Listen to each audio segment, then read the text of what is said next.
Hi friends! 써니울링의 써니입니다. 오늘은 어떻게 보면 운동의 기본 중의 기본이라고 할 수 있는 운동 전후 스트레칭의 중요성에 대해서 설명해 보겠습니다. 보통 갑작스럽게 무리한 운동을 해 관절이나 근육 통증을 호소하시는 분들이 굉장히 많으신데요. 대부분 운동 전후 제대로 된 스트레칭을 진행하지 않고 운동을 했을 경우가 상당히 많으리라 생각됩니다. 그래서 오늘은 운동 전후 스트레칭의 중요성에 대해 얘기해 볼게요. 운동 전후 스트레칭을 강조하는 첫 번째 이유는 운동 중 발생되는 부상을 예방할 수 있기 때문입니다.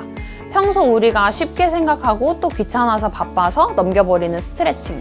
그 스트레칭이 관절의 가동 범위를 넓혀줄 수 있고 관절 가동 범위에 따라 다양한 동작들이 가능할 수도 있고 불가능할 수도 있어요. 유연성이 점점 줄어들고 관절의 가동 범위가 좁아진다면 당연히 동작도 부자연스러워지고 그렇게 되면 부상의 위험이 더욱 심해질 수 있겠죠. 그렇기 때문에 항상 운동이나 움직임 등을 수행하기 전에는 몸의 긴장을 풀어줄 수 있는 근육을 이완시켜줄 수 있는 스트레칭이 필수입니다. 스트레칭은 크게 정적 스트레칭과 동적 스트레칭으로 나눌 수 있는데요. 정적 스트레칭은 정지된 상태에서 천천히 근육을 늘려주는 스트레칭인데요. 움직임 없이 정지한 상태에서 근육의 신전, 즉 늘린 상태를 유지하는 스트레칭이에요. 점진적이고 느린 동작으로 유연성을 길러주고 스트레칭 상태로 수초간 동작을 유지할 때 근섬유가 늘어나면서 산소를 공급받게 됩니다.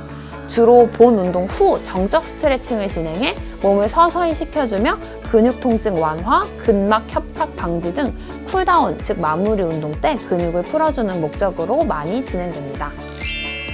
동적 스트레칭은 관절을 움직여 근육을 푸는 스트레칭을 말해요. 주로 본격적인 운동을 하기 전에 적용되는 스트레칭입니다. 근육과 힘줄의 유연성에 의존하기 때문에 힘과 역동성이 요구되고 반동작용을 이용하므로 민첩함이 필요합니다. 근육을 빠르게 수축시키며 주동근과 기랑근을 늘려주고 이 과정에서 기랑근이 스트레칭 됩니다. 여기서 기랑근이란 한 근육이 하는 작용에 대하여 그와 반대되는 작용을 하는 근육을 말하는데요. 우리가 예를 들어 이렇게 팔을 했을 때 얘는 짧아지면 얘가 늘어나죠. 그 반대되는 작용을 하는 근육을 말합니다.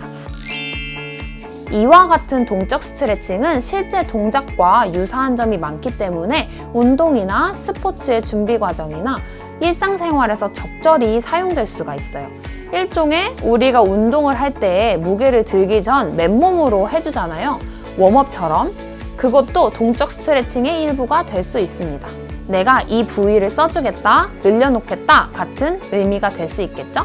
정적 스트레칭에 비해 균형 능력과 신체 여러 부위가 잘 협동해서 동작을 수행하기 때문에 협응력도 뒷받침되어야 합니다.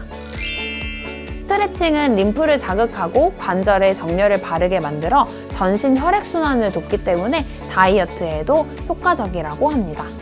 이런 좋은 영향을 주는 스트레칭 다들 꼭 하셔야겠죠? 그러면 여러분들도 운동하기 전후에 꼭 스트레칭 하셔서 운동에 대한 부상 조심하시고 건강하게 다치지 말고 운동하십시오. 안녕!